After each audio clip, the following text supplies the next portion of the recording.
This video will provide a walkthrough of our Canvas class so you can see how things are organized. The Start Here button will take you to the first activity for the week. Once you are on a page, you can hit the Next and Previous buttons to go forwards and backwards. One simple way to work through each week is to complete each page, then move on to the next. Notice that the first page of every week will be an overview and to-do list. This is a full list of all the activities for the week. For an overview of the class, you can also go to Modules. Each module represents the work for that week. Note that discussions, learning activities, reading, etc., and assignments each have their own group.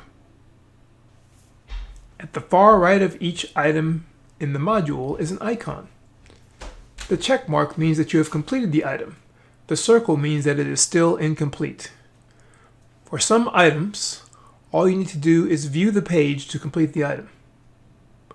Other items, like assignments, require you to submit before they will be marked as complete.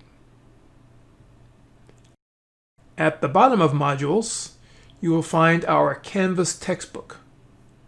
Please start with the preface, which describes how to use the textbook. For an overview of what's due, visit the syllabus. The course summary there lists all of the assignments and due dates. Finally, you can use the calendar in Canvas to see what is happening and what is due.